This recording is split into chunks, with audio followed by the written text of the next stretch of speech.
My daughter's ventilator alarm went silent at 2:17 in the morning. Not because Lily was better. Because my wife had ordered the machine taken away. I was standing outside pediatric ICU room 6 when respiratory therapist Kira Moss rolled the ventilator through the doorway. Behind her, 8-year-old Lily lay pale against the pillows with a nurse squeezing a manual ventilation bag every few seconds through the tube still in her throat. I caught the side rail of the machine. "Where are you taking that?" Kira stopped. Her face told me she did not want to answer. "Mr. Hallberg." "Where?" "Room 12. I knew who was in room 12. 12-year-old Owen Reeve. The son of Dr. Colin Reeve. My wife's ex-husband. I looked through Lily's glass door. "Why is my daughter being bagged?" Kira lowered her voice. Dr. Hallberg ordered the ventilator reassigned. For a second, the words made no sense. My wife was Dr. Sabrina Hallberg, Director of Pediatric Critical Care at Westbridge Medical Center. She was also standing 20 feet down the corridor beside Colin Reeve. I walked toward her. "Sabrina." She turned. Still wearing blue scrubs beneath a white coat. Hair tied back. Hospital badge clipped to her pocket. She looked exactly like the doctor employees trusted during the worst night of their lives. "What did you do?" "Drew, not here." "Did you order Lily's ventilator moved to Owen?" Her eyes shifted toward the staff around us. "Yes." The answer hit harder because she did not hesitate. "Put it back. Owen is crashing. So is our daughter. Lily has been stable for 6 hours. She is intubated." She was already approaching an extubation trial. Approaching is not extubated. Sabrina stepped closer. "We have a temporary ventilator shortage.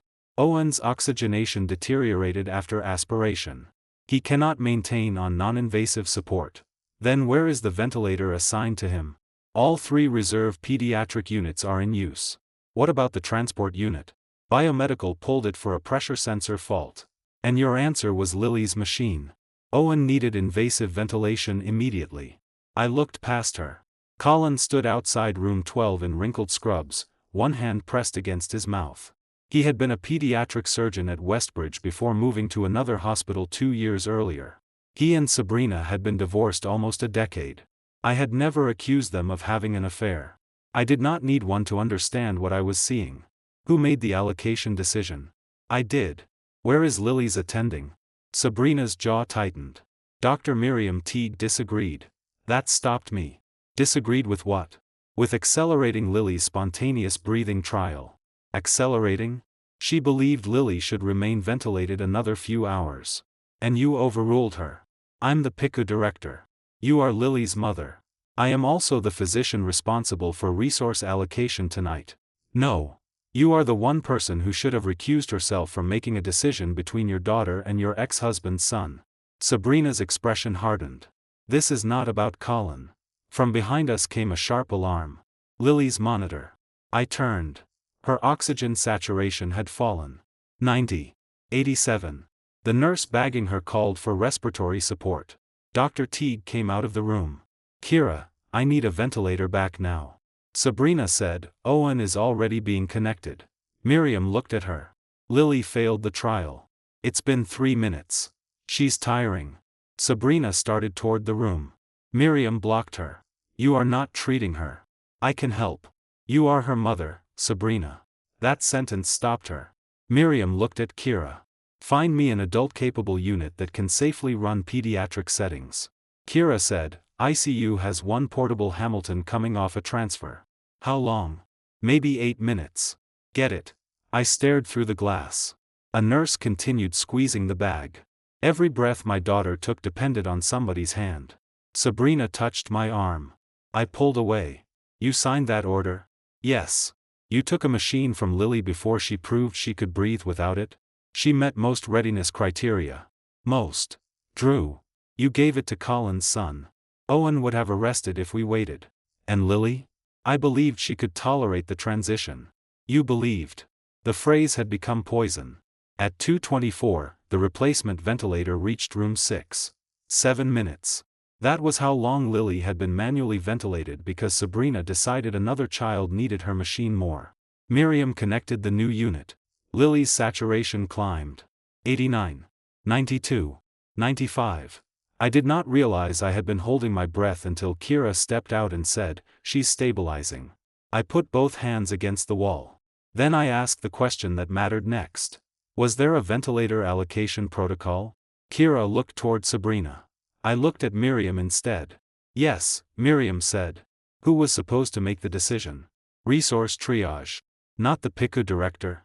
Not when the director has a direct personal conflict. Sabrina said. The triage physician was managing 2 codes downstairs. Miriam turned toward her. So you call the backup triage officer. Owen did not have 20 minutes. I never said 20.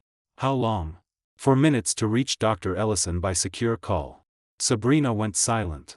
4 minutes. My daughter had spent 7 being manually ventilated because Sabrina had decided there was no time to follow the conflict procedure.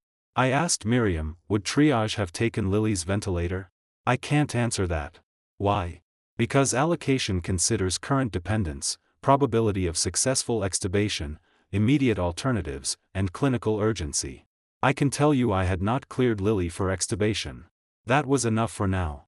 I pulled out my phone. Sabrina's eyes narrowed. Who are you calling? Amelia Voss.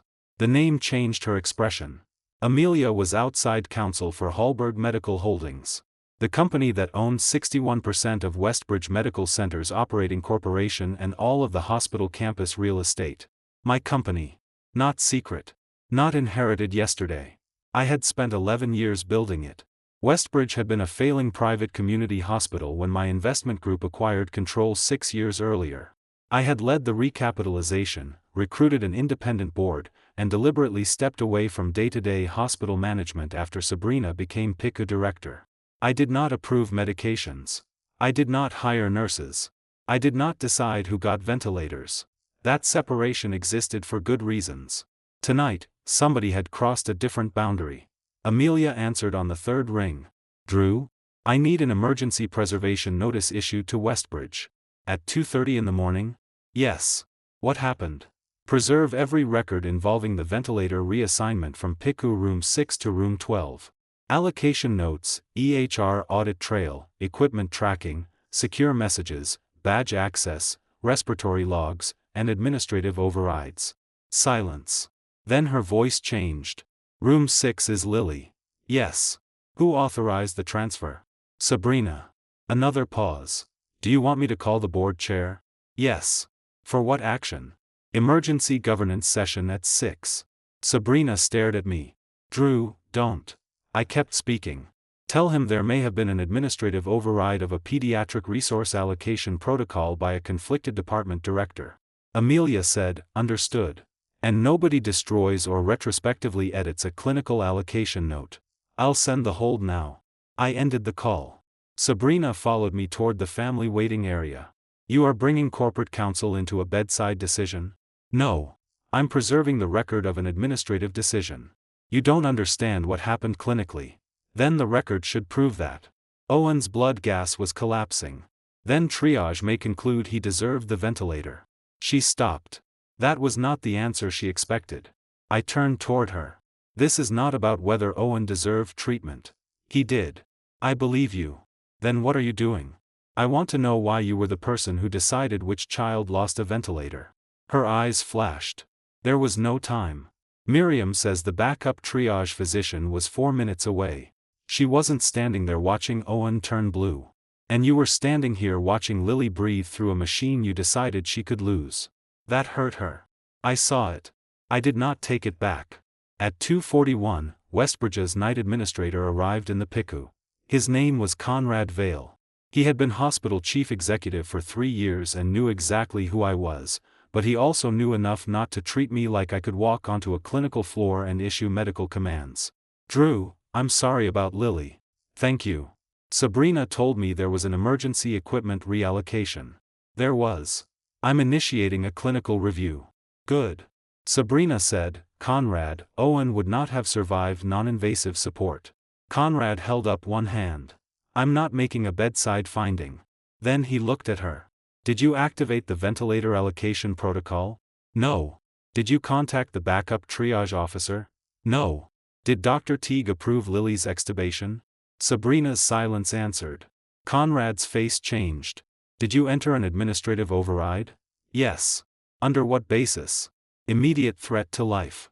Whose? Owen's. Conrad looked toward room 6. And Lily's current attending objected? Yes. He exhaled slowly. Sabrina, I need you to surrender your medical director badge pending review. Her face went white. You're suspending me? Your administrative authority. Not your medical license, and not yet your staff privileges. You cannot do that because my husband called you. I'm doing it because you just confirmed you used director-level authority to override the attending physician on your own child's ventilator without activating the conflict process. That was the first consequence. Not mine. The hospital's. Sabrina unclipped the badge. For the first time that night, Colin came toward us. This was my fault. I looked at him. Sabrina said, Colin, stop. He ignored her. I called her. When? About 1:50. Why? Owen was deteriorating. The ED said Piku had no open ventilator. Did they tell you he was being denied treatment? No. Then what did you ask Sabrina to do? His eyes dropped. I asked her to find one.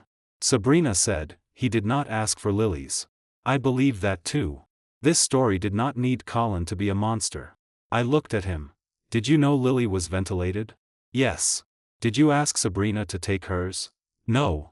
That put the decision back where it belonged. At 3:06, Amelia sent confirmation that the legal hold was active. At 3:12, the hospital's electronic audit team locked the administrative override record from amendment.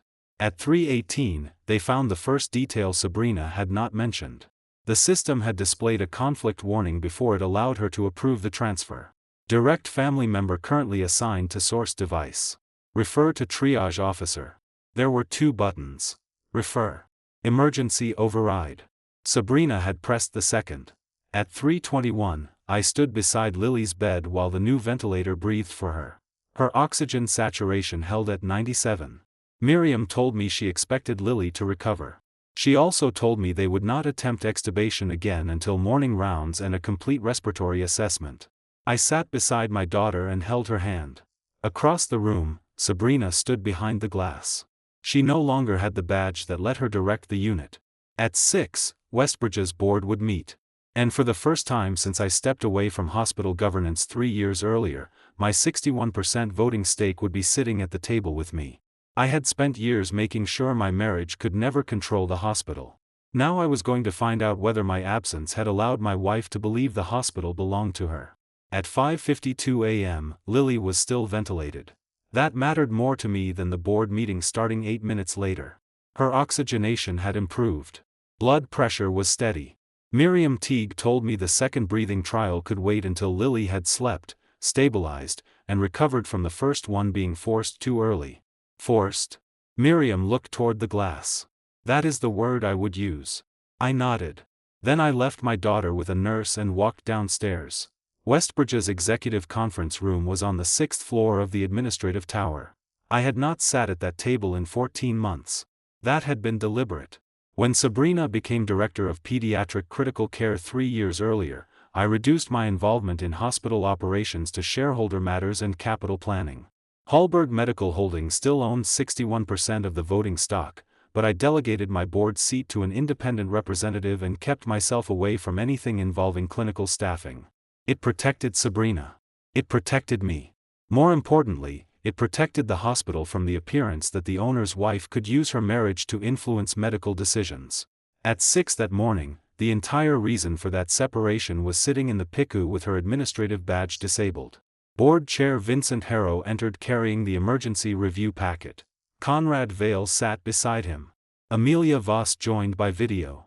3 independent directors were present in person. The final seat belonged to Dr. Lenora Pike, chair of the Medical Executive Committee. Nobody offered coffee. Vincent began. First, Lily. Stable. I'm glad. Then he looked around the table. This meeting concerns governance, not allocation of clinical blame. That review remains under medical affairs. Good. I did not want 6 corporate directors pretending they could decide which child medically deserved a ventilator. Vincent continued. At 2:12 a.m., Dr. Sabrina Hallberg entered an emergency administrative override transferring ventilator P-17 from PICU room 6 to room 12. A screen showed the audit trail. Sabrina's login. Conflict warning. Emergency override. Time stamp. 2 hours 12 minutes and 44 seconds. Miriam's objection had been entered 38 seconds earlier. Patient not cleared for extubation. Recommend continued invasive support pending reassessment. The next record came from respiratory therapy. Device reassignment per PICU director override. Manual ventilation initiated room 6 pending replacement.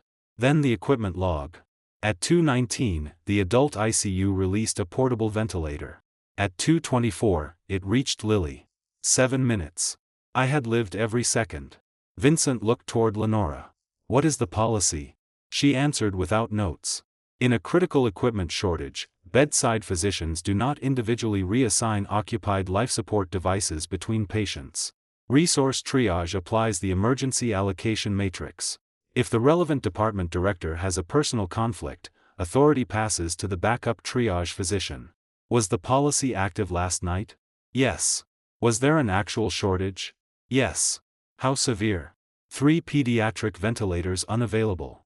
2 occupied reserve devices. 1 transport ventilator removed for malfunction. Adult ICU had compatible equipment, but there was a delay identifying what could be safely converted for pediatric use. So Dr. Hallberg faced a real emergency. Yes. That mattered. Sabrina had not invented the shortage. Owen had genuinely needed a ventilator. Lenora continued. The issue is not whether action was required.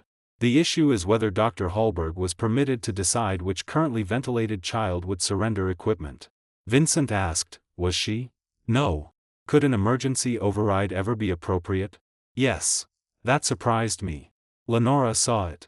If both children were immediately deteriorating, the backup triage physician was unreachable, and delay itself created imminent death risk, a physician may act outside ordinary allocation procedure. Was that the situation? I cannot answer conclusively until clinical review is complete. Conrad opened another file. We now know the backup triage physician, Dr. Elias Wren, was reachable. A call log appeared. At 2:10, his secure pager received a general shortage alert. At 2:13, he called the PICU desk. 1 minute after Sabrina entered the override. He called back that quickly? I asked. Yes. Did anyone tell him Lily's ventilator had already been reassigned? Conrad looked at Lenora. She answered. At 2:14. What did he say? He instructed staff not to remove any occupied ventilator until he reviewed both patients. My hand tightened around the edge of the table. What time did Kira enter Lily's room? 2:15. So after triage said not to move it. The room went quiet. Conrad said, yes. That was worse. The first version of the night had been Sabrina believing there was no time to wait 4 minutes. The timeline now showed she had a direct instruction from the proper triage authority before the ventilator physically left Lily's bedside. Vincent asked the obvious question. Why did the transfer continue? Conrad brought up another audit entry. At 2 hours 15 minutes and 21 seconds, Sabrina entered a second administrative command. Proceed under emergency attending authority. Delay presents unacceptable mortality risk room 12. I stared at it.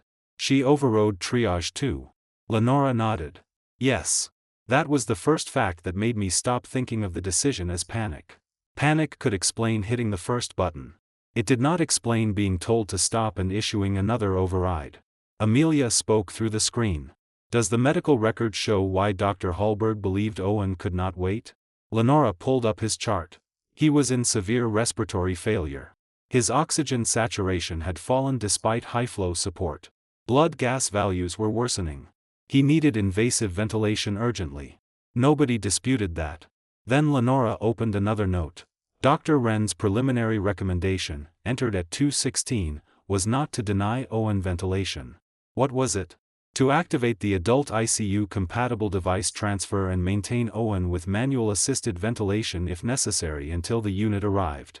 I looked at the table. So the 4 to 7 minute manual ventilation was supposed to be Owen. Yes. Instead Sabrina put it on Lily. Yes. Because Lily was her daughter?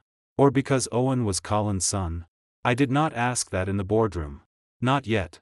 Vincent moved to the governance issue. Drew, you requested this meeting. What action are you seeking? Everyone looked at me. That was where I had to be careful. The title on every ownership document did not make me king of a hospital. 61% voting control gave Hallberg Medical Holdings the power to elect directors, replace certain officers under corporate bylaws, approve major transactions, and restructure governance. It did not give me the right to fire doctors from bedside care because I was angry. I want 3 things. Vincent waited. First, Sabrina remains suspended from administrative authority until Medical Affairs completes the review. Lenora nodded. Already in place. Second, preserve every record involving equipment allocation, triage overrides, and any communication between Sabrina and Colin during the shortage. Amelia said, done. Third, I am revoking my standing proxy. That changed the room. For 3 years, my voting rights had been exercised through an independent governance trust chaired by Vincent.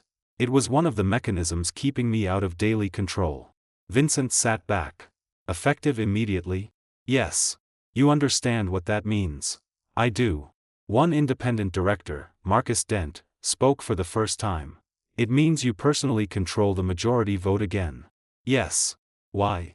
Because the hospital's clinical governance failed in a way that directly involved a department director whose conflict should have triggered automatic removal from the decision. Marcus looked toward Lenora. She was warned by the system. Yes. Then triage called. Yes. And her authority still allowed a second override. Lenora nodded reluctantly. That was the institutional failure. The software identified the conflict but let Sabrina defeat the warning using the same credentials that created the conflict in the first place. The backup physician could issue a recommendation, but the PICU director still possessed enough administrative access to override the equipment action. That should not have been possible. I stepped away because I wanted independence. What we built instead was independence without enough control at the point where conflicts matter. Marcus asked, are you proposing to remove Conrad? No. Conrad looked almost offended that the question existed. Medical Affairs? No. The board? Not today. Vincent studied me. Then what does taking your proxy back accomplish?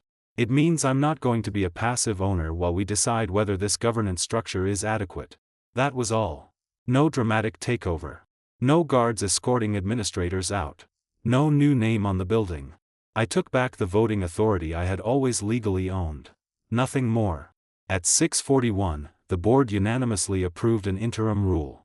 Any life support allocation involving the child, spouse, parent, sibling, or former spouse of a physician with administrative authority would automatically lock that physician out of the resource allocation module. No emergency override from the conflicted account. The authority would move directly to triage.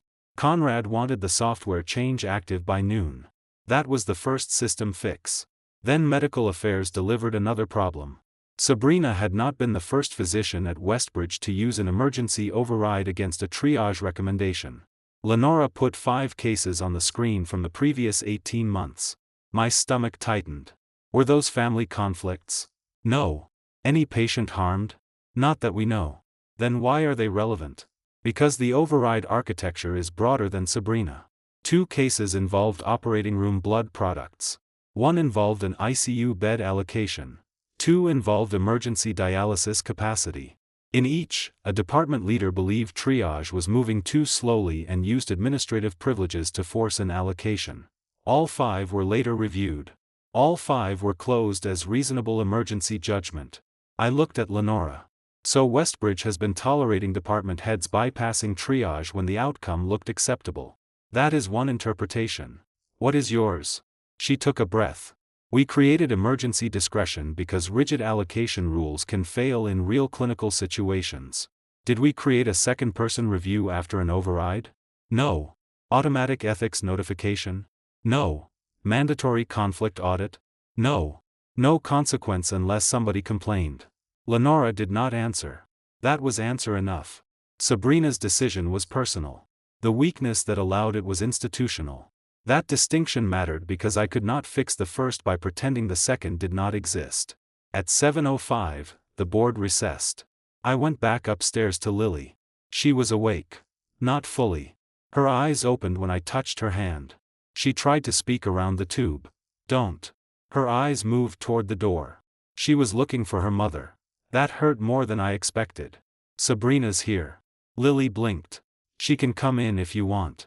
Another blink. Miriam helped me understand the answer. Yes. I found Sabrina in the family consultation room.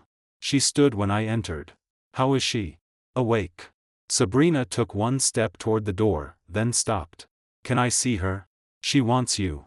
Her face folded for a second. Then she recovered. Thank you. I moved aside. Before she passed, I asked, did Ren tell you not to move the ventilator? She froze. There was no point lying. Yes. And you issued the second override anyway. Yes. Why? Sabrina closed her eyes. Owen's saturation dropped to 68. That doesn't answer the allocation question. I know. Then answer it. She looked at me. Because I believed Lily could survive manual ventilation and Owen couldn't. Ren had another plan. I thought it was too slow. 7 minutes later Lily got the same replacement ventilator he was trying to get for Owen. I know. So you transferred the 7 minutes of risk from Colin's son to our daughter. Sabrina started crying. Yes. That was the first time she said it plainly. Not that she meant to hurt Lily. Not that Owen did not need help. She looked at 2 children and decided ours was the one who could absorb the danger. Why him? I asked. Her face changed. Drew. Why was Owen the child you couldn't make wait? He was crashing. So was every patient in those triage protocols. He was right there. Lily was right there too. Sabrina looked toward the PICU. Then she said something I was not ready for. Because I had already failed him once. I stared at her. What does that mean? She wiped her face. Not medically. Then how? She looked toward room 12. Colin called me 6 months ago when Owen first started having aspiration episodes. I waited. He wanted me to help get Owen evaluated here. Did you? No. Why not? Because I was afraid you would think I was using the hospital for him. That was almost absurd. You refused to help a sick child because of me? I told Colin to go through normal referral. That was the correct thing to do. He did. The wait was 11 weeks. And? Owen deteriorated during that time. The shape of the problem began changing. Sabrina had spent months feeling she had been too rigid because she was afraid helping her ex's son would look improper. Then on the worst night possible, she swung the other way. Just like that. From overcorrection to overcorrection. I asked, did Owen suffer permanent harm because of the wait? No. Did anyone tell you you caused it? Colin did. There it was. What exactly did he say? Sabrina looked down. That I cared more about proving I wasn't favoring him than helping his son. And you believed him? Yes. Not because it was true. Because it touched the exact guilt she was already carrying. She had spent 6 months proving she would not bend rules for Colin. Then, when Owen was suddenly suffocating in her own ICU, she decided she would not fail him again. And Lily became the cost. Sabrina looked at me. I know how that sounds. I don't care how it sounds. I didn't choose Owen because I love Colin. I didn't say you did. I chose him because I thought I had already hidden behind procedure once. You didn't hide behind it. I know that now. No. You need to understand this part. My voice stayed low. Following a neutral referral process was not failing Owen. Taking a ventilator from our daughter after triage told you not to was. She flinched. The door behind us opened. Conrad stood there. He looked at Sabrina. Medical affairs needs your interview at 8. She nodded. Then he looked at me. Drew, there's something else. I almost laughed. What? The override history. The 5 cases? There are more. How many? 23 in 3 years. My anger sharpened. Why did Lenora show us 5? Those were the ones formally reviewed. And the other 18? No mandatory review was triggered. The hospital had not merely given Sabrina a dangerous button. It had built a culture around trusting senior doctors to decide when the rules no longer applied. Most of the time, the result probably looked reasonable. That was why nobody fixed it. Until the person holding the button had to choose between her daughter and the son of the man she still felt she had failed. I looked through the glass at Lily. Then back at Conrad. Get me every override. All 23? All of them. At 6 that morning, I had walked into the boardroom thinking I needed to take control back from my wife. By 8, I understood the problem was larger. Sabrina had made the decision that nearly cost Lily. But Westbridge had spent 3 years teaching its most powerful doctors that if they believed strongly enough, they could step around the people assigned to tell them no. I already owned the hospital. Now I had to decide whether the entire structure governing it still deserved to remain in place. By 9 that morning, Conrad had all 23 emergency overrides on a screen in the boardroom. I had expected a pattern. What I found was more useful. Most of them were nothing like Sabrina's. One surgeon had overridden a blood allocation delay during a ruptured aneurysm because the triage physician was scrubbed into another emergency. A nephrology director had released a dialysis machine to a patient whose potassium had reached a lethal level while the allocation committee was still reviewing 2 competing cases. An ICU attending had opened a restricted bed during a mass casualty event before the normal transfer paperwork caught up. Messy decisions. Sometimes imperfect documentation. But almost every one involved a physician trying to keep a patient alive when the formal system was temporarily slower than the emergency. Conrad advanced through the files. 17 of the 23 were later found clinically reasonable. What about the other 6? 5 were questioned but caused no documented patient harm. And Sabrina? The 23rd. I looked at Lenora Pike. So the existence of prior overrides doesn't normalize what she did. No. That mattered. For several hours I had been angry enough to imagine Westbridge as a hospital full of senior physicians doing whatever they wanted. The records did not support that. The override tool had legitimate value. The failure was narrower. That made fixing it harder, not easier. You could not simply delete emergency discretion from medicine. Sometimes someone really did need to act before a committee answered. Conrad pulled up a comparison chart.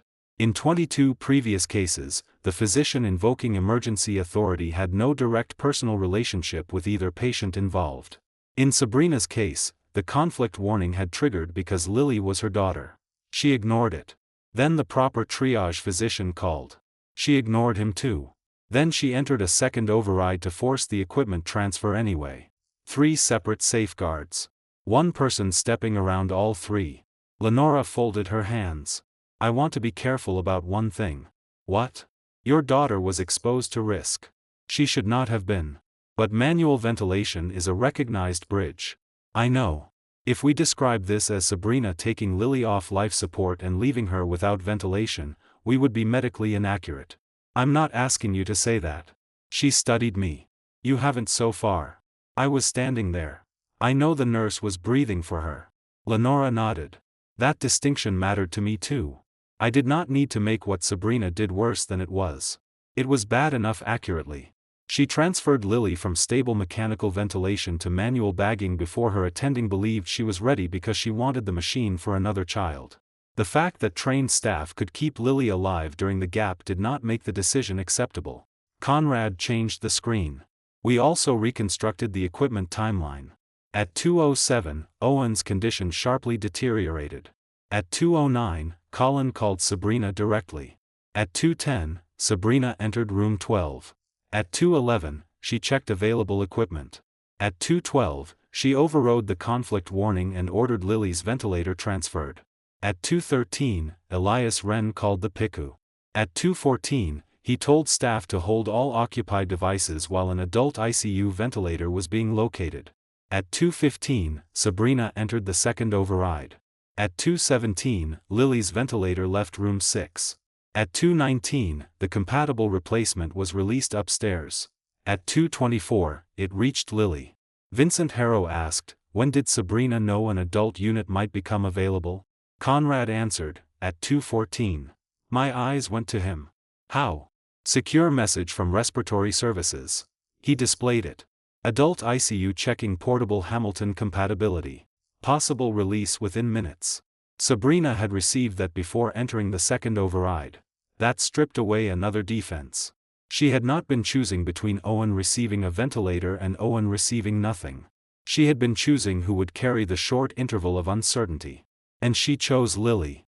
Vincent leaned back. Medical Affairs has enough to continue disciplinary review. Lenora nodded. We do. What range? Anything from formal reprimand to termination of administrative appointment and suspension or revocation of medical staff privileges, depending on the final findings. I said, I stay out of that. Everyone looked at me. I mean it. Lenora watched me carefully. You control the majority vote. Not the medical executive committee. You could replace directors who appoint people who influence it. I could also destroy the credibility of the process by trying. Amelia's voice came through the speaker. That is the correct answer. It was not generosity. It was governance. If I wanted Westbridge to survive this, Sabrina's clinical discipline could not become whatever punishment her husband preferred. My responsibility was elsewhere. I pointed at the override records. How many of these were reviewed by the board? None, Conrad said. How many reached risk? 5. Why only 5? Because review is triggered by adverse event reporting or a departmental referral. So if an override works, nobody asks whether the physician should have had the authority to use it. Usually not. That changes. Vincent raised an eyebrow. You're directing policy now? I'm telling you what I expect as majority shareholder. The board can decide how to implement it. For the first time that morning, the room felt different. Not because I raised my voice. Because everyone understood I had stopped speaking as Lily's father. I was speaking as the person who controlled the company that owned Westbridge. 3 years earlier, I had deliberately pushed that power away from myself. Now it was back in my hands. I said, every emergency override involving allocation of occupied life support equipment gets automatic retrospective review. Not punishment. Review. Lenora nodded slowly. That is reasonable. Any conflict alert involving immediate family locks the physician out completely. Already being coded. And post hoc changes to allocation rationale? Conrad answered, dual authentication. Good. Vincent looked at me. Is that what you mean by taking governance back? Partly. He waited. I had not yet decided the rest. At 10:15, I returned to the PICU. Lily was awake again. Miriam had reduced sedation and was preparing for another spontaneous breathing trial. This time nobody rushed it. No director stood in the hall with another patient's emergency in her head. No machine was waiting to be taken somewhere else. Just Lily and the people assigned to care for her. Miriam looked at me. If she gets tired, we stop. Good. If she succeeds, we still watch her closely. Good. You can say something besides good. I'm working on it. That almost made her smile. Sabrina was sitting in the family waiting room. Her administrative badge was gone. Her regular physician badge had been temporarily disabled too while medical affairs decided whether she could have any patient contact during the review. She looked smaller without the white coat. Not weak. Just removed from the system she had spent years commanding. Can I watch? She asked. Ask Miriam. I'm asking you. That caught me. She's your daughter too. I know.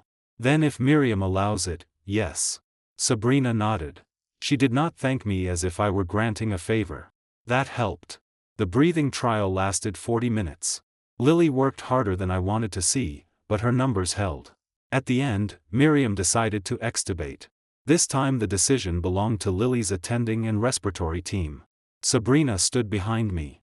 When the tube came out, Lily coughed, cried, and whispered the roughest word I had ever been grateful to hear. Dad. I bent over her bed. I'm here. Her eyes moved past me. Mom? Sabrina broke. She stepped forward only after Miriam nodded. I'm here, baby. Lily reached for her. Sabrina took her hand and cried silently against the bed rail. For several minutes, I let them have that. Whatever happened between Sabrina and me, Lily did not need to inherit it. At noon, Colin asked to speak with me. I almost refused. Then I decided I was tired of hearing about him through other people. We met in an empty consultation room. Owen had been stabilized overnight and remained ventilated. His doctors expected him to recover. Colin looked like he had not slept. I want you to know I never asked Sabrina for Lily's ventilator. I believe you. That surprised him. I did call her. I know. I told her Owen was getting worse. I know that too. I was angry. At who? Everybody. Useful. He accepted that. I told her months ago she cared more about appearances than helping Owen. That part one did not know until last night. I shouldn't have said it. Was it true? No. He looked miserable admitting it. I was frustrated because the referral took too long. Did Sabrina delay it? No. Did she have a legitimate way to move Owen ahead? Not without interfering. So you blamed her for following the rule? Yes. And she carried that? I think so. I sat across from him. Why call her during the shortage? Because she ran the unit. She was also Owen's father's ex-wife. I wasn't thinking about that. I was. He looked down. I thought she could find an option. She did. He flinched. I continued. You didn't tell her to take Lily's machine. I know that. Thank you. Don't thank me. You still called someone personally when normal allocation wasn't giving you what you wanted. His face tightened. I'm a father. So am I. That ended the easy defense. Parents got desperate. Doctors got desperate too. Hospitals existed partly to make sure desperation did not become authority. Colin said, "What happens to Sabrina?" Not my decision. You own the hospital. I own the company that controls the hospital. That sounds like the same thing. It isn't. I stood. And I intend to keep it that way. By 2, Amelia had sent me the corporate documents I requested. Westbridge Medical Center operated under a 7-member board. Hallberg Medical Holdings had the right to nominate 4 directors because of its controlling stake. For the last 3 years, I had allowed those nominations to be managed through the governance trust Vincent chaired. That arrangement could be terminated by written notice. I had already revoked the voting proxy. The nomination delegation remained. I read the agreement twice. Then I called Amelia. If I terminate this too, what happens? You resume direct nomination rights at the next shareholder action. Can I remove current directors immediately? Only according to bylaws and applicable corporate procedure. You can call a special shareholder meeting, but you need notice and proper resolutions. How fast? Fast enough to matter. Not instantly. Good. She paused. Are you replacing the board? Not all of it. Who? I haven't decided. That was true. Vincent had not caused Sabrina's decision. Neither had every independent director. Taking back the hospital did not mean burning down everyone already inside it. It meant making sure control and accountability sat where the ownership documents said they did. At 4:30, Conrad sent me another finding. Of the 23 overrides, 1 department had used them more often than any other. Pediatric critical care. 7 times. Sabrina had entered 4. 3 before Lily. I called him immediately. Were those improper? No conclusion yet. Any personal conflicts? None identified. Any triage objections? 1. That was enough to matter. Not because it proved she had been secretly abusing the system for years. Because it showed she was unusually comfortable using the override button.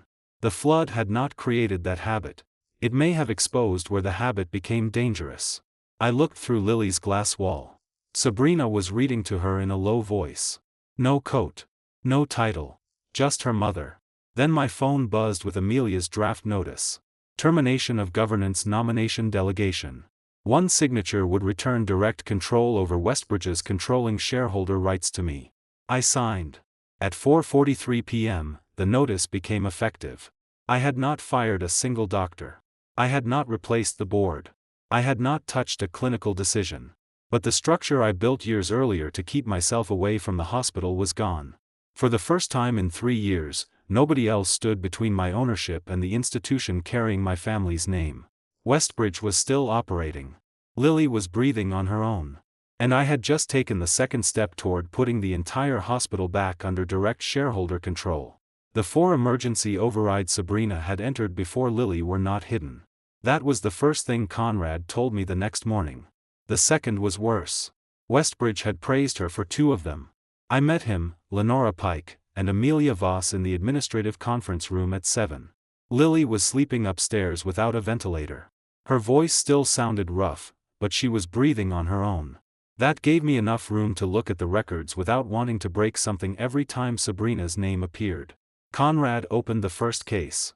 18 months earlier, a 6-year-old boy arrived in septic shock. The emergency department had requested the last pediatric ICU bed. Resource triage wanted to hold it for another child being transferred from a rural hospital. Sabrina overrode the hold and admitted the boy already inside Westbridge. Outcome? I asked. Survived. Was the transfer patient harmed? No. Another hospital accepted her. Review? Lenora answered. Informal. We concluded Sabrina made the correct call based on immediate deterioration. The second override involved blood products during a pediatric trauma. Again, triage hesitated. Again, Sabrina acted. Again, the child survived. Conrad brought up an email sent afterward by the previous chief medical officer.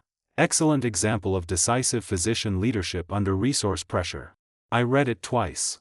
Was there any discussion about her bypassing triage? Briefly, Lenora said. And? The outcome was good. That wasn't my question. She looked uncomfortable. No formal concern was issued. The third case involved an emergency dialysis machine. Sabrina used the override, then notified triage herself. No objection. Clinically justified. The fourth was the one Conrad had mentioned the day before. A 9-year-old with severe respiratory failure needed the final high-frequency ventilator. Triage wanted 3 additional minutes to compare the child with another critical patient. Sabrina overrode. The child survived. The other patient was transferred to an adult-capable system and also survived. I looked at Lenora. Was that the case where triage objected? Yes. What happened afterward? She did not answer immediately. Conrad did. Sabrina received the hospital's Clinical Leadership Award that quarter. I stared at him. For that case? Not solely. But it was cited. He brought up the nomination. There it was. Dr. Hallberg demonstrated extraordinary decisiveness during a time-sensitive pediatric resource conflict, prioritizing immediate clinical judgment over procedural delay. I sat back. For 2 days, everyone had described the override tool as a dangerous weakness Sabrina exploited. The truth was less convenient. Westbridge had taught her that overriding triage could be a sign of leadership. Not officially. The written policy still said triage controlled scarce resource allocation. But when Sabrina ignored that process and the patient survived, nobody asked whether the same behavior might become dangerous under different circumstances. They gave her an award. Amelia broke the silence. Drew, you should see who signed the nomination. Conrad scrolled. Vincent Harrow. Board Chair. Lenora Pike. And one representative from Hallberg Medical Holdings. My representative. I knew the signature. Martin Say. The man who held my delegated governance seat at the time. I looked at Amelia. Did Martin ask me about this? No record. Would he have needed to? No. Clinical recognition was below your reserved approval threshold. That did not make me feel better. I had designed the separation precisely so hospital leaders could run Westbridge without waiting for the owner. The structure worked. It just rewarded something I had never known enough to question. Lenora said quietly, we need to distinguish good emergency discretion from what happened to Lily. I know. Sabrina's previous decisions were clinically defensible. I know that too. Then the lesson cannot be, never override. No. That was the midpoint I had been resisting. The hospital did not have a reckless doctor who suddenly discovered a button and used it because her ex called. It had an excellent critical care physician who had been repeatedly reinforced for trusting her own judgment when systems moved slower than she did. Most of the time, that judgment saved people. Then the same instinct met the one situation where she was least qualified to trust herself. Her daughter on one side. Her ex-husband's son on the other. Old guilt sitting between them. And a machine only one child could use at that exact moment.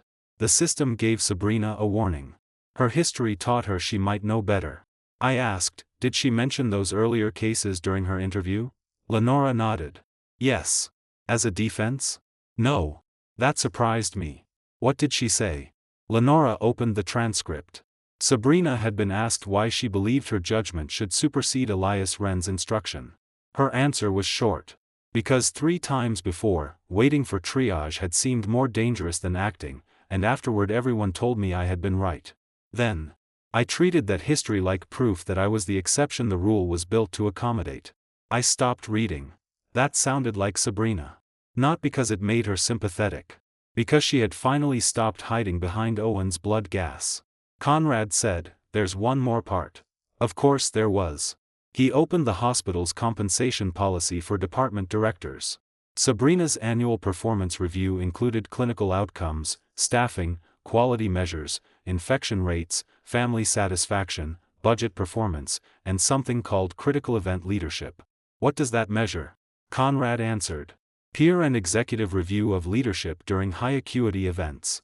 Does it affect bonus? Yes. How much? 10% of her administrative incentive. I looked at him. You paid department directors partly for being decisive in emergencies. In broad terms. Did anyone measure whether they followed allocation procedure while being decisive? Lenora shook her head. Not separately. That did not make Sabrina's decision financially motivated. 10% of a bonus had not caused her to take Lily's ventilator. But it showed the culture clearly. Westbridge admired doctors who acted.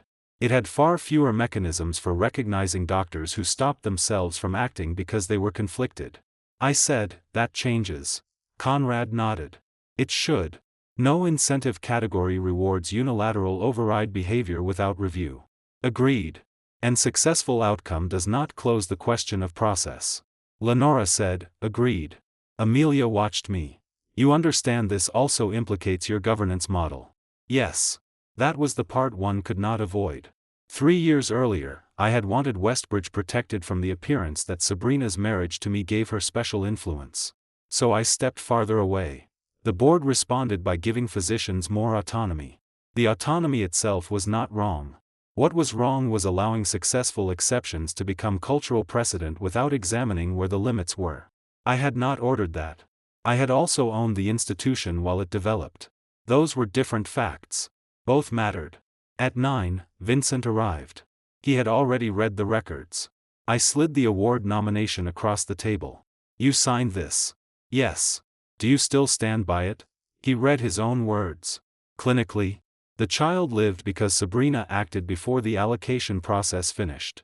That's not what I asked. Vincent looked at me. No. I would not phrase it that way now. Why did you then?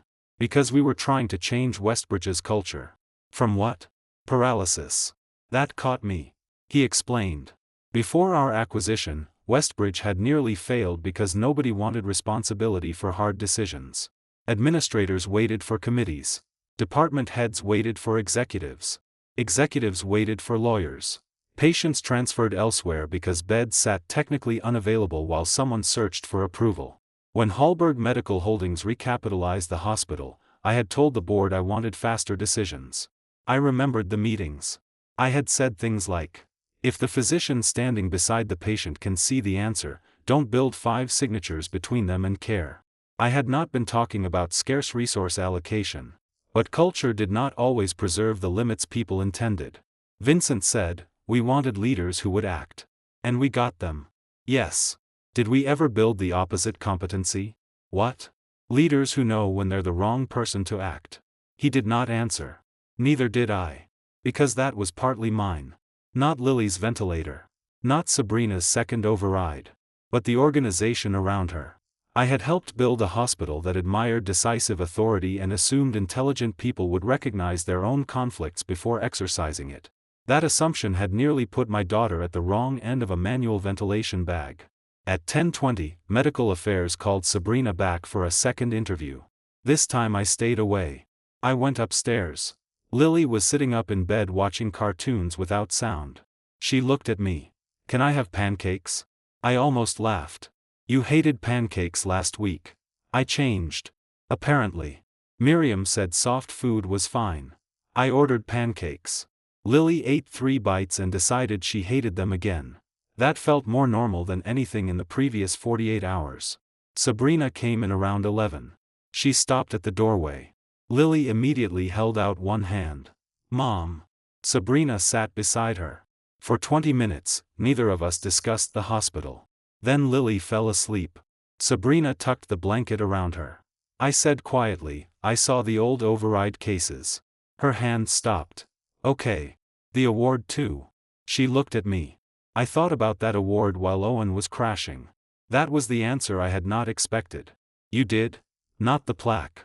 What, then? The case. She sat back. That boy 18 months ago. Triage wanted me to wait. I didn't. He lived. And the other patient lived too. Yes. So what did you tell yourself? That I had seen this before. Her eyes moved toward Lily. I told myself committees count risks. Doctors see patients. That sounds like something Westbridge would put on a banner. I know. And Ren? I thought he was too far away to understand how fast Owen was deteriorating. He had the same numbers. Yes. You just thought yours meant more because you were standing there. Yes. Then she said, and because it was Owen. I waited. Sabrina did not try to soften it. If it had been another child, I might still have overridden Ren. I don't know. But Owen mattered. Yes. Because of Colin.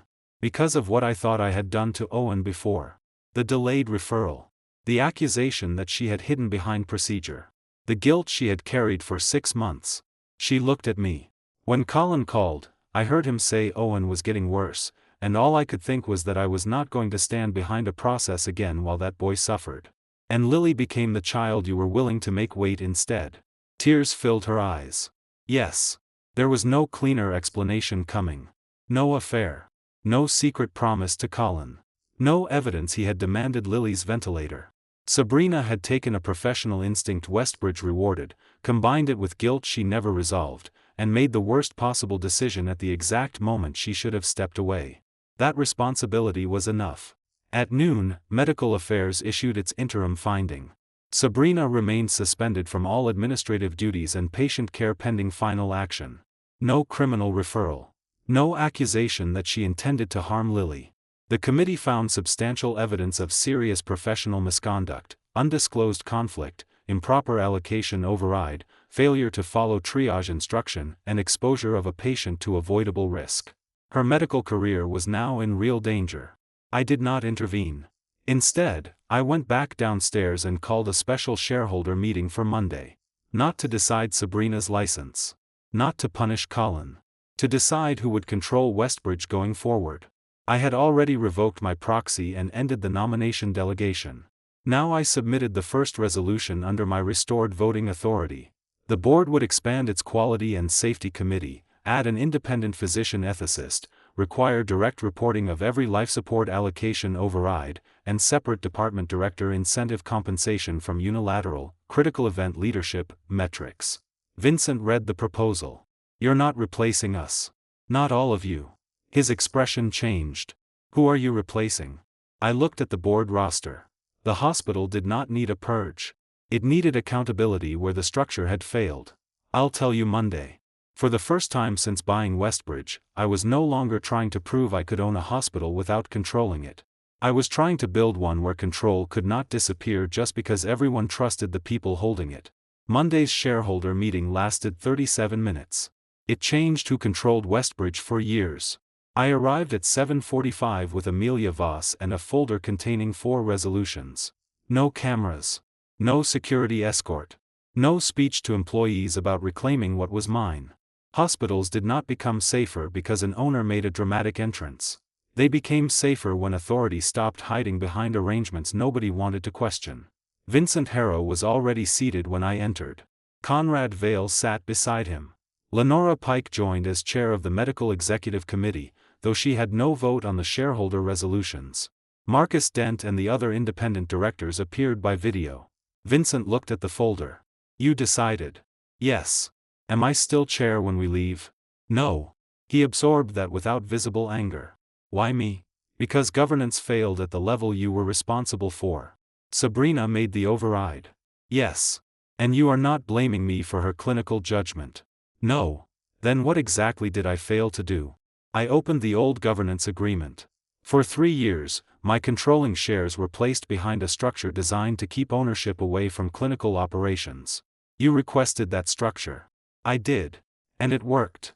Until nobody was responsible for asking whether autonomy had become immunity. Vincent's expression hardened slightly. That is unfair. Is it? I slid him the Clinical Leadership Award nomination. You signed a document praising a department director for overriding resource triage. In a case where her decision was clinically correct. And when was the process reviewed? It was. Informally. Yes. By people impressed with the outcome. He did not answer. I continued. Then we built compensation around decisive critical event leadership without measuring conflict management. We allowed department heads to retain emergency override authority even after the system identified direct family conflicts. And the board received no automatic report when occupied life support equipment was reassigned over triage objection. Vincent looked toward Lenora. That was medical affairs architecture. Partly. Then I looked at him. But you chaired the Quality and Safety Committee for 2 of those 3 years. That ended the distinction. Vincent was not corrupt. He was not incompetent. He had simply overseen a hospital culture that rewarded fast decisions more visibly than restrained ones. Most of the time, that culture produced good medicine. The one time it met the wrong conflict, the safeguards were too weak. I read the first resolution. Hallberg Medical Holdings formally terminated the governance trust and resumed direct exercise of all rights attached to its 61% voting stake. That had effectively begun when I revoked the proxy. Now it was complete. Second resolution. The 4 board seats nominated by Hallberg Medical Holdings would be reconstituted. Conrad remained. Marcus remained. Vincent did not. Neither did the 4th sponsor-appointed director, whose attendance record on quality and safety meetings had been poor enough that I had no reason to preserve the seat. 2 replacements would be recruited externally. One had to possess hospital safety and clinical quality expertise. The other had to have no financial, family, or professional relationship with me, Sabrina, or Westbridge's current executive team. Until those searches were complete, the board would operate with 5 voting directors. Marcus asked through the screen, "Who becomes chair?" "I do." That created the first real reaction in the room. Conrad sat forward. "Executive chair?" "Non-clinical executive chair." Vincent stared at me. "You spent 3 years arguing the owner should not chair this hospital. I spent 3 years believing distance itself was good governance. And now? Now I believe accountable control is." Lenora spoke carefully. "You understand chairing the board cannot give you authority over credentialing, peer review, or individual patient care." "Yes. Even when the physician under review is your wife. Especially then." She held my gaze. Then nodded. The third resolution revised committee authority. Quality and safety would no longer report through executive summaries filtered by hospital administration. Serious allocation overrides, conflict alerts, sentinel events, and deviations involving occupied life support equipment would report directly to the committee. No patient names unless legally necessary. No owner intervention in bedside care. But no more system in which senior physicians could override something consequential and have the event disappear because the outcome happened to be good. The 4th resolution mattered most to me. Every controlling shareholder, director, executive, and department chair would have a formal recusal protocol. Including me. If Lily or any member of my immediate family received care at Westbridge, I could not participate in governance actions concerning their individual treatment, physician discipline arising solely from their case, billing disputes, or allocation decisions. Marcus smiled slightly. "You're restricting yourself on the same day you take control. That's the point." Vincent looked at the page. "And who decides when your conflict applies?" "Independent counsel and the board's lead independent director." "You?" "No." He leaned back. For the first time that morning, some of the fight left him. "You learned something from the ventilator." "Yes. So did I." That made removing him harder. It did not change my decision. At 8:22, my 61% vote passed all 4 resolutions. Westbridge did not change owners. It did not need to. The difference was that I stopped pretending ownership could be delegated far enough away that its responsibilities disappeared with it. I became board chair at 8:23. Then I left the boardroom and went upstairs to see my daughter. Lily was walking. Slowly. One hand on a pediatric nurse, the other dragging an 4-pole decorated with 2 stickers she had demanded from respiratory therapy. She saw me and frowned. "You missed breakfast." "I had a meeting." "You always have meetings now." That hurt in a completely different way. "I'm done." "Good." She held out her hand. I took it. We walked 17 feet down the hallway before she got tired. 17 feet felt like a victory. Sabrina watched from the family room. Medical affairs had allowed her supervised visits as Lily's mother, but her staff privileges remained suspended. She waited until Lily was back in bed before approaching me. "You removed Vincent." "Yes." "He called me." "Why?" "To tell me not to blame you." I almost laughed. "Were you planning to?" "No." She looked toward Lily's room. "He said the board rewarded the same instinct I used that night." "It did." "So did you." I looked at her. "I never reviewed those cases. You told Westbridge you wanted doctors who acted." "That was true." I did not defend it. "I did. For years, I thought that was one of the reasons you respected me." "It was." Her eyes filled slightly. "And now?" "I still respect the doctor you were in those earlier emergencies." "Not this one." "No." She nodded. That answer hurt her, but it was cleaner than pretending my feelings had become simple. Sabrina said, medical affairs meets tomorrow. I know. I'm not asking what you think they should do. Good. I told Lenora I won't contest the factual findings. That caught me. All of them. The conflict warning. Wren's instruction. The second override. The avoidable risk to Lily. What about your intent? She looked tired. I did not want Lily harmed. I know. But I knowingly transferred the short-term risk to her because I believed Owen had less reserve. Yes. And because I was afraid of failing him again. Yes. She looked at me. That part belongs in the record too. It did. Not because guilt excused her. Because medical affairs needed to know the difference between malicious conduct and impaired judgment under a personal conflict. The consequence could still be severe. It simply had to be for what actually happened. At noon, Conrad brought me an issue I had not expected. Not another patient. A staffing problem. 3 department directors had asked whether the new governance rules meant every emergency action would now require board review. No, I said. They're nervous. Then tell them to read the policy. They have. And?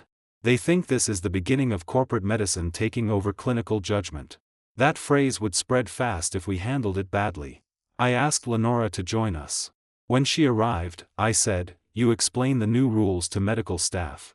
She raised an eyebrow. Not you? No. Why? Because if the owner stands in front of physicians telling them their autonomy is safe, half the room will hear the opposite. That almost earned a smile. What do you want me to say? The truth. Which was simple. Doctors still had emergency discretion. Triage still existed. Clinical committees still controlled credentialing. The board would not second-guess bedside medicine because an outcome looked bad. But when someone used extraordinary authority to override a scarce resource process, the use of that authority would be reviewed automatically. Not because Westbridge distrusted physicians. Because power that was never reviewed eventually stopped feeling extraordinary. Lenora held the medical staff meeting at 3.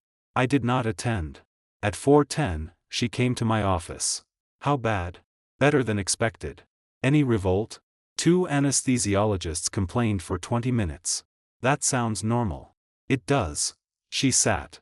Then her expression changed. Drew, Sabrina's committee packet is complete. I stayed quiet. I'm not asking you to participate. I won't. But you should understand the possible outcome before tomorrow. I waited. Her administrative directorship is over. That did not surprise me. Permanent? Yes. What about medical privileges? The committee is divided. Between 6-month suspension with monitored return, or termination of staff privileges. That was bigger. Sabrina could still practice elsewhere if licensed and credentialed.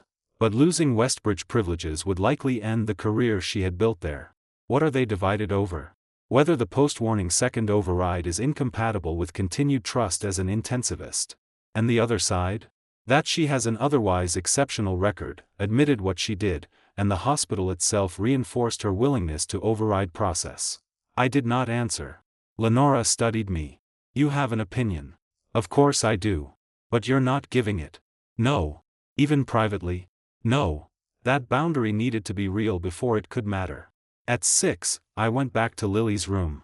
Sabrina was helping her color. Lily had drawn a hospital with a helicopter on the roof for reasons neither of us understood. She pushed the paper toward me. This is yours. My hospital? Yes. Sabrina's hand stopped. Lily had no idea what she had said. I looked at the crooked building, the giant windows, and the red crayon cross drawn above the door. 2 days earlier, saying Westbridge was mine would have sounded like ownership. Now it felt like responsibility. I folded the drawing carefully. Can I keep it? Lily rolled her eyes. I said it's yours. I slipped it into my jacket. The next morning, Sabrina would learn whether Westbridge would ever let her treat another patient inside its walls. And for the first time since I took back control of the hospital, the most important decision in the building was one I had deliberately made sure I could not touch. Medical Affairs voted at 9:14 the next morning. Sabrina lost her directorship permanently. Her staff privileges were suspended for 6 months. If she wanted to return after that, she would need an external professional boundaries evaluation, remediation in resource allocation ethics, monitored clinical practice, and approval from an independent credentials panel that included no one who had reported to her. The committee stopped short of terminating her privileges. 4 votes to 3. Lenora Pike told me the result in my new board office. I had not attended the hearing. I had not spoken to a single committee member beforehand. I had not even asked Amelia how the votes were leaning. That distance felt different from the way I used to distance myself from Westbridge. Before, I stepped away because I wanted no responsibility for what happened inside the hospital. Now I stepped away from one decision because taking responsibility meant respecting a boundary that applied to me too. How did Sabrina react? I asked. She accepted the findings. No appeal? She has 30 days if she changes her mind. That wasn't my question. Lenora understood. No. She told the committee she will not appeal. I looked through the office windows toward the East Wing. Did she argue for the 6-month option? No. Did her attorney? She didn't bring one into the hearing. That surprised me. Why? She said it was a professional review, not litigation. Lenora handed me the written decision. I did not open it. You can read it. I don't need to. There are portions involving the hospital's own failures. I'll read those when they come through quality and safety. A faint smile appeared. You're learning quickly. I'm learning expensively. She stood to leave. At the door, she paused. Drew. Yes? Whatever happens between you and Sabrina, she did something important this morning. I waited. When the committee discussed whether Westbridge's culture had reinforced her behavior, she stopped them from using that as a reason to soften her personal findings. What did she say? Lenora answered from memory. The hospital taught me that decisiveness was valuable. It did not teach me to ignore a direct conflict warning involving my own child. That sounded like Sabrina. It also hurt. Because it was exactly the kind of clarity I had wanted from her before I ever called Amelia from the PICU. She had it now. Too late to protect Lily from those 7 minutes. Too late to protect our marriage from what those 7 minutes revealed. At 10, I went upstairs. Lily had been moved out of intensive care. She was in a regular pediatric room near the end of the hall with oxygen tubing under her nose and a stuffed giraffe somebody from respiratory therapy had given her. Her discharge might happen the next day. That was the best news I had received all week. Sabrina sat beside the window. Lily was asleep. I closed the door behind me. You heard. Yes. How do you feel? Sabrina looked at the floor. Like I lost the job I cared about most. The directorship? All of it. You can apply to come back. In 6 months. If they clear you. Yes. I waited. She looked at me. I'm not appealing. Lenora told me. Do you think I should? No. Her mouth tightened. Fast answer. You weren't asking for legal advice. No. What are you really asking? She took a breath. Whether you think 6 months is enough. There it was again. Punishment as a measurable substitute for trust. I don't know what enough means. For what I did. That is for the hospital. And for Lily? She gets to decide what this means to her when she's old enough to understand it. Sabrina looked toward our daughter. And for you? I did not answer immediately. She waited. I don't think the number of months changes it. Her eyes filled. I thought you might say that. The room was quiet except for Lily's oxygen. Sabrina folded her hands. I told medical affairs the truth about the old cases. I heard. I did think the hospital had trained me to act. I know. But I also told them that once the conflict alert appeared, the old cases stopped being a defense. Yes. And when Ren called, there wasn't even ambiguity left. No. She looked at me. I want to say something without asking you to make me feel better. I leaned against the wall. Go ahead. I chose the child I thought could absorb the risk. My chest tightened. Sabrina's voice remained low. I knew Lily had been stable longer. I knew Owen was deteriorating faster.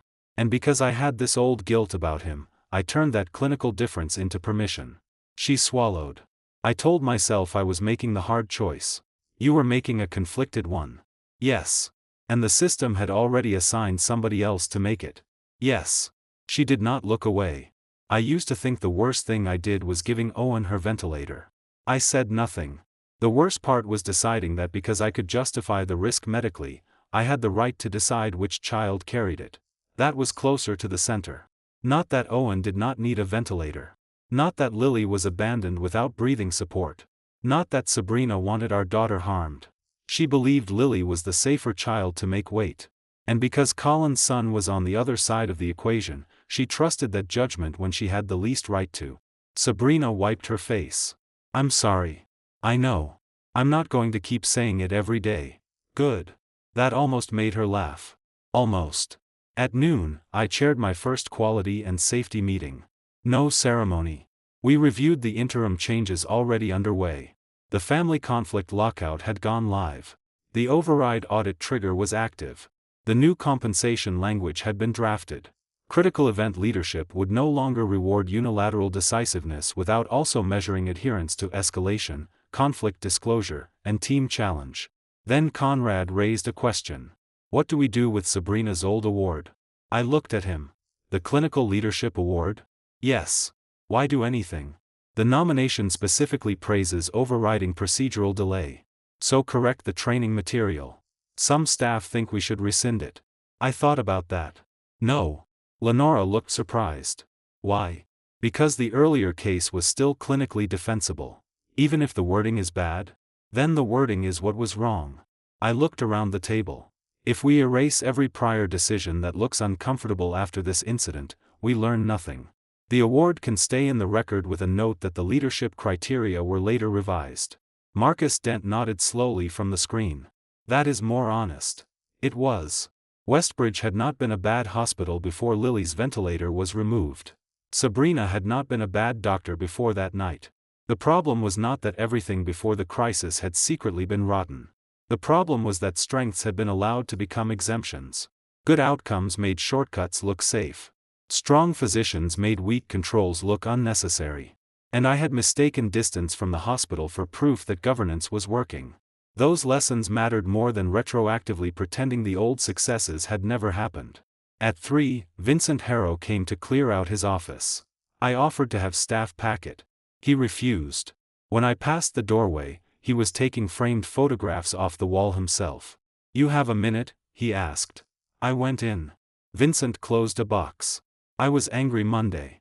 I noticed. I thought you were using Lily's case to reclaim a hospital you got bored with.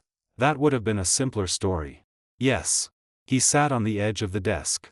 I reread the board minutes from the last 3 years. And? You were right about one thing. Only one? He almost smiled. We talked a lot about removing barriers to action. I remember. We almost never talked about barriers to authority. That phrasing stayed with me. Vincent continued. I still think decisive culture saved more patients than it harmed. I agree. And I still think you're at risk of swinging too far the other direction. Maybe. You need somebody around who will tell you that. That's why Marcus stayed. Vincent nodded. And why you're recruiting an independent safety director. Yes. He looked toward the hospital towers. You really intend to chair long term? For now. Then don't make Westbridge afraid to move. I won't. Everyone says that after an adverse event. I know. He studied me. Then held out his hand. I shook it. You were a good chair, I said. Until I wasn't good enough. That's different. He accepted that. It was the same distinction I was learning to make everywhere. Accountability did not require rewriting an entire person because one failure mattered enormously. At 5, Lily was cleared to go home the following morning. She celebrated by demanding macaroni and cheese and then eating 4 spoonfuls. Sabrina and I sat on opposite sides of her bed while she watched a cartoon. At one point Lily reached out and took both our hands. She did not know there was anything complicated about that. For her, Mom and Dad were still simply the 2 people beside the bed. Sabrina looked at me across the blanket. I knew what she wanted. Not forgiveness. Not yet. A sign that we might still be that family after discharge. I could not give it. When Lily fell asleep, I stepped into the hallway. Sabrina followed. Drew. I stopped. I was going to ask if I could come home tomorrow. I waited. She looked through the window at Lily. I'm not going to. That surprised me. Where will you go? I rented an apartment near the hospital. For 6 months? I don't know. You don't have to move out because of the suspension. I'm not. She met my eyes. I'm moving out because I keep wanting Lily recovering to become proof that we survived what happened. That was exactly what I had been afraid of. She is recovering, Sabrina said. That doesn't mean the choice disappeared. No. And if I come home because she wants both of us there, then every breakfast becomes me asking you not to leave without saying it." Her voice shook. "I don't want to do that to you." It was the first decision about our marriage she had made without trying to protect the outcome she wanted. I nodded. "Okay." Tears ran down her face. She looked almost disappointed that I did not stop her. But she did not ask me to. The next morning, Lily left Westbridge in a wheelchair wearing a yellow hoodie and complaining that hospital socks were ugly. Sabrina walked on one side. I walked on the other. At the front entrance, Lily asked, "Mom's coming home too, right?" Neither of us was ready for that question. Sabrina crouched beside her. "I'm going to sleep at a different place for a little while." "Why?" "Because Mom and Dad have grown-up things to work out." Lily frowned. "Did Dad do something?" Sabrina answered before I could. "No." Her voice was steady. "Dad didn't." That mattered. She did not spread responsibility because the truth was painful. She did not say we both made mistakes. She did not hide behind marriage problems that existed before the PICU. She let the weight stay where it belonged. Lily looked at me. "You're still both my parents?" "Always." Sabrina nodded. "Always." We got Lily into my car. Sabrina kissed her forehead. Then she stepped back. I closed the passenger door. For a moment, the three of us stood in the hospital driveway beneath the building that still carried my controlling stake and her suspended medical privileges. I had taken back the board. I had taken back the voting rights.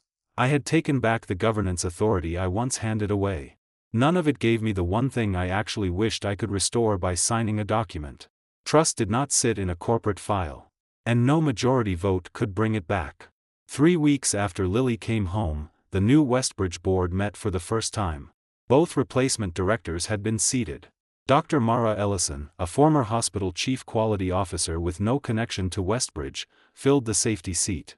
Ethan Rowe, a healthcare restructuring attorney who had never represented Hallberg Medical Holdings, took the second. Marcus Dent became lead independent director. I remained chair. At 8 that morning, Amelia placed a new governance charter in front of us. It was 42 pages long. The document did something my old structure had failed to do. It separated authority without pretending authority could disappear. Clinical decisions stayed clinical. Medical staff credentialing stayed with physicians. Resource triage remained independent of ownership. But extraordinary overrides now produced an automatic record. Serious safety events could reach the board without being softened by executive summaries. Family conflicts locked decision-makers out instead of merely warning them. And if I ever tried to use my 61% stake to interfere with an individual family member's care, Marcus, an independent counsel, had authority to document the conflict and stop the action before it reached hospital management. I signed it first. Then every director did. Conrad Vale watched from the end of the table. "You realize the old arrangement was easier for you?" "Yes. You could own Westbridge and blame the trust if governance failed." "I know. Now your name is on everything." "That's the idea." At 8:31, the board unanimously adopted the charter. That was when Westbridge actually came back under my control. Not when I called Amelia from the PICU. Not when I revoked my proxy. Not when Vincent lost the chair. Those actions had removed distance. The charter defined what I intended to do with the authority afterward. I had taken back the hospital. Then I put limits around myself before anybody else had to. The next item involved Sabrina. I immediately stood. Mara looked at me. "You don't need to leave the building." "I know. But you cannot participate." "I know that too." I handed the gavel to Marcus. Then I left. The board was not deciding whether Sabrina could practice medicine. Medical Affairs had already issued its 6-month suspension. The question was narrower. Whether Westbridge would preserve her former department chair contract during the suspension period, even though she had permanently lost the directorship. There were financial implications. Employment implications. And because she was my wife until one of us filed otherwise, I had no place in the room. I went upstairs to the pediatric floor instead. Lily had an outpatient pulmonary appointment.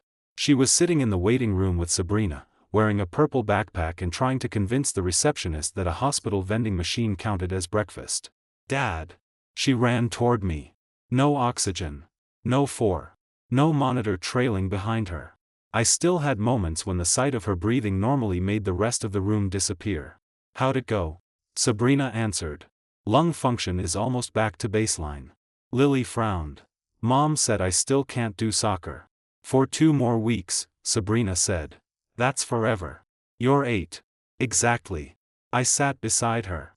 She immediately began showing me a drawing she had made for school. Sabrina and I spoke only when necessary. That had become our routine.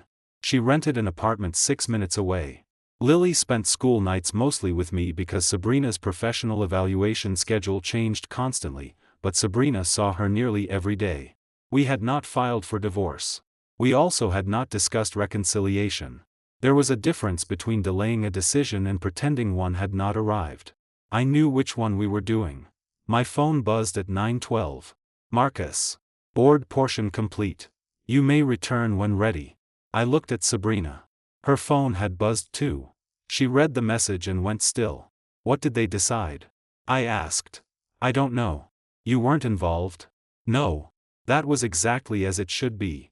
Her attorney had submitted her employment position without Sabrina speaking directly to directors. We walked downstairs separately after Lily left with my sister for lunch. Marcus handed me the resolution when I entered. Westbridge terminated Sabrina's department chair employment contract. No severance beyond accrued benefits. No preservation of administrative title. No guarantee that a position would exist if medical affairs restored her clinical privileges after 6 months. If she returned, she would apply like any other physician seeking a staff appointment appropriate to her credentials. I read it once. Then put it down. Marcus asked, any objection? No. You understand this is final? Yes. He studied me. You could replace the board. I could. You could call another shareholder meeting. Yes. And you won't. No. That was the point of the structure. Control did not mean getting the outcome I wanted every time.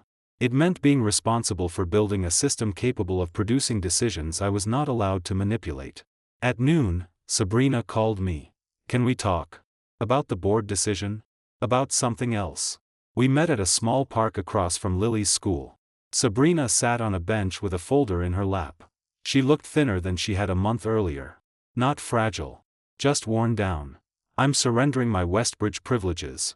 I stared at her. They're suspended, not revoked. I know. You still have 5 months before you can apply for reinstatement. I'm not going to. Why?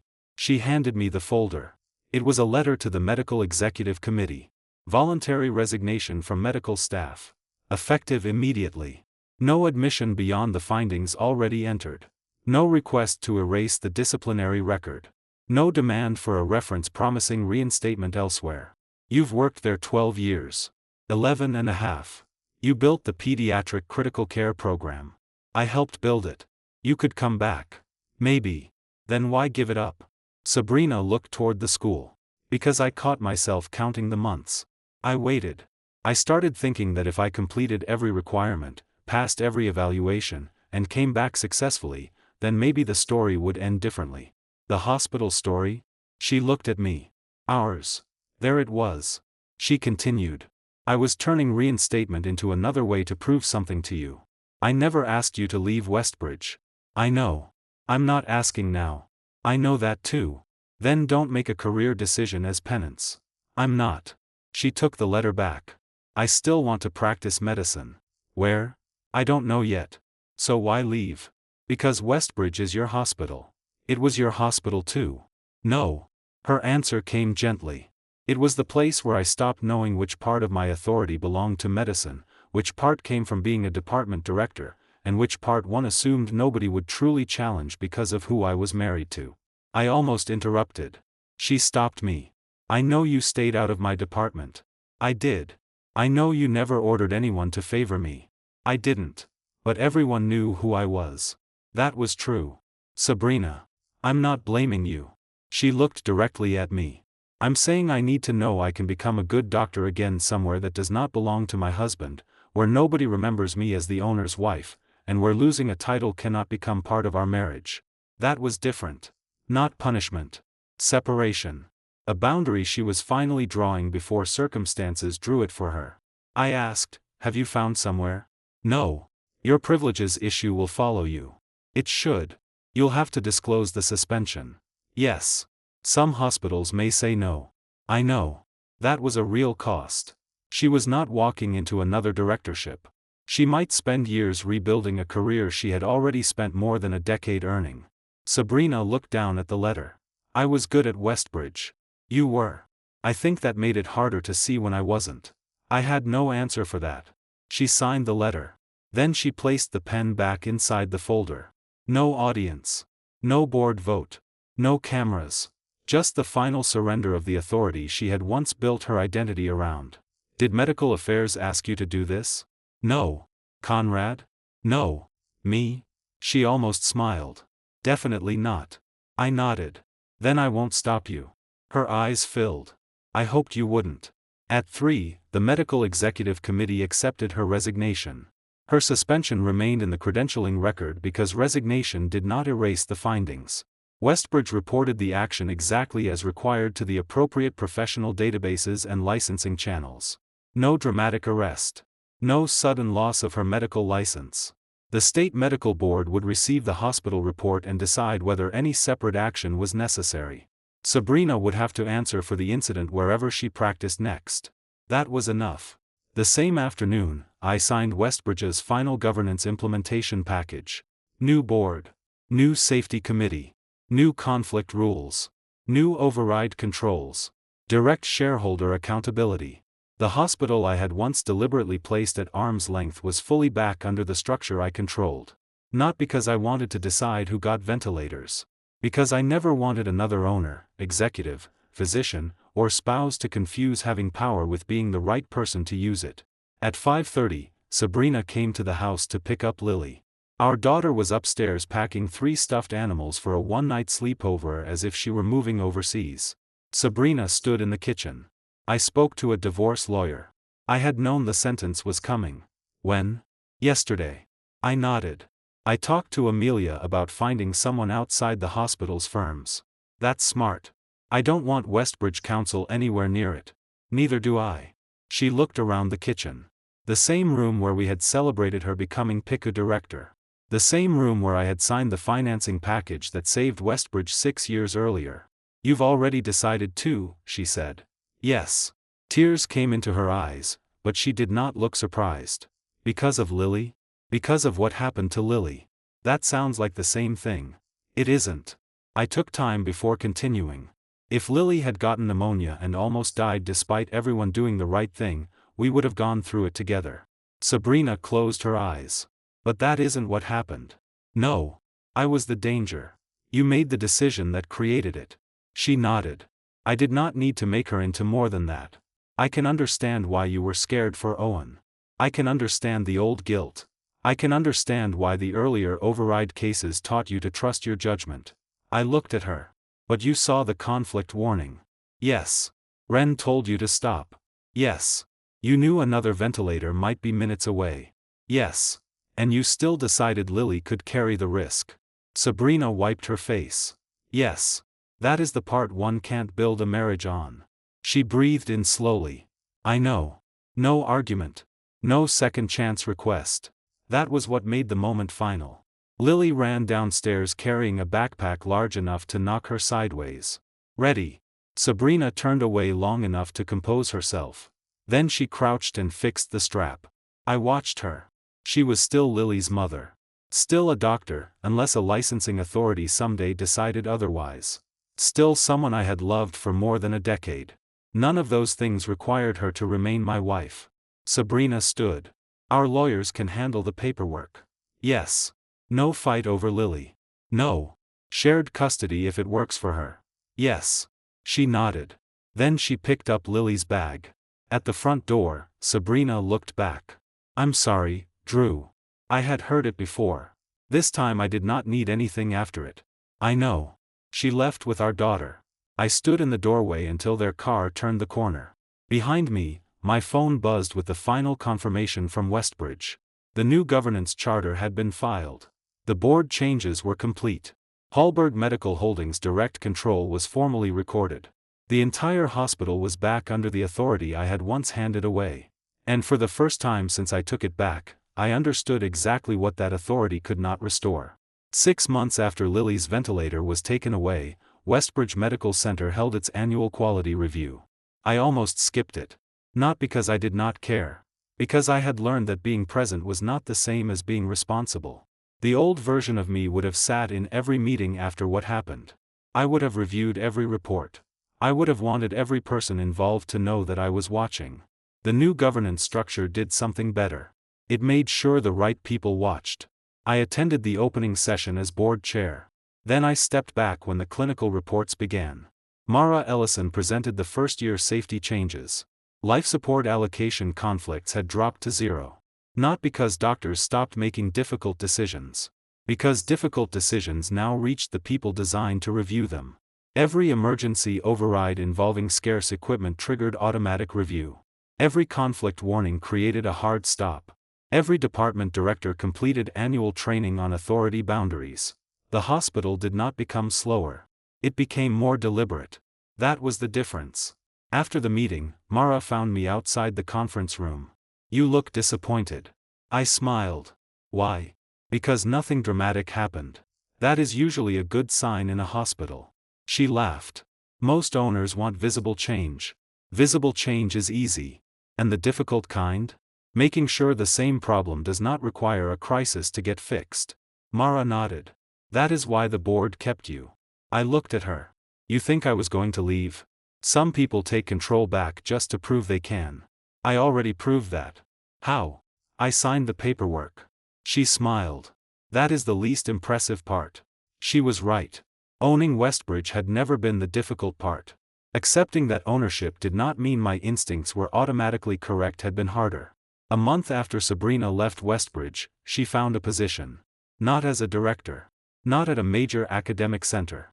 A community pediatric clinic 3 counties away hired her as a physician under supervision while she completed her professional remediation. It was exactly the kind of job she would have considered beneath her 3 years earlier. The first time she told me, she sounded embarrassed. "I'm seeing 20 patients a day. That sounds like being a doctor. I used to manage 60 people. And now? Now I manage my own decisions." That answer stayed with me. Because it was probably what she needed more than a title. We communicated mostly about Lily. School schedules. Doctor appointments. Soccer practice. Normal things. The kind of conversations divorced parents usually have. Except sometimes, after discussing Lily's medication or a school event, there would be a few seconds where neither of us ended the call. Not because we were trying to restart something. Because old habits took time to disappear. One evening in March, Sabrina came to pick Lily up after school. Lily ran inside carrying a science project. "Mom. Dad. I got first place." Sabrina and I looked at each other. "We're both here," I said. Lily smiled. "I know." She put the project on the table. It was a model of a hospital. Not Westbridge. Not any real hospital. Just a child's idea of one. There were tiny rooms. A helicopter pad. A little emergency entrance. Sabrina studied it carefully. "You built an ICU?" "Yes." "Why?" Lily shrugged. "Because that's where people go when they need help." Simple. A child's answer. Not a boardroom answer. Not a legal answer.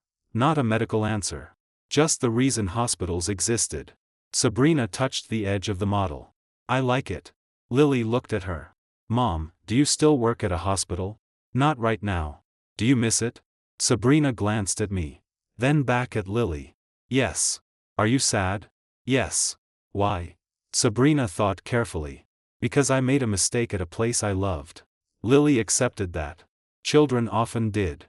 Adults were the ones who complicated everything. "Are you still a doctor?" "Yes." "Good." Then Lily returned to explaining her cardboard emergency room. That was the entire conversation. No accusation. No forgiveness ceremony. No dramatic family reunion. Just a child reminding 2 adults that mistakes and identity were not the same thing. Later that evening, after Lily left with Sabrina, I found an envelope on my kitchen counter. My name was written on it. I knew the handwriting immediately. Inside was a letter. Not long. Sabrina had never been someone who wrote unnecessary words. "Drew. I have rewritten this letter 5 times because every version sounded like I was trying to explain myself. I'm not. I hurt Lily. I hurt you. I hurt the trust that allowed us to build a life together. I can explain why I made the choice I made. I can explain Owen's condition. I can explain my guilt. I can explain the culture that rewarded decisive action. All of those things are true. None of them changes that I saw a conflict and chose to ignore it. You were right about one thing. The hardest part was never losing my position. It was realizing that I trusted my judgment more than the safeguards designed to protect people from my judgment. I hope one day you remember more than the worst night. I hope Lily remembers a mother who loved her. I hope you know I am trying to become someone who deserves that memory. Thank you for letting me remain her mother. Sabrina. I read it twice. Then folded it. I did not call her. Not because I was angry. Because I understood the difference between acknowledging someone's growth and pretending the damage never happened. Both things could exist. The next weekend, Lily had a school performance. Sabrina and I sat several seats apart. When Lily walked onto the stage, she searched the audience until she found both of us. She smiled. That was enough. Afterward, Sabrina and I walked toward the parking lot. The evening was cold. The school lights reflected across the pavement. She's happy, Sabrina said. Yes. She seems normal. She is. Sabrina nodded. I used to think if I lost everything, I would lose her too. You didn't. I know. She stopped beside her car. I need to ask something. I waited. Do you hate me? The question was quiet. Honest. I answered the same way. No. Her eyes moved away.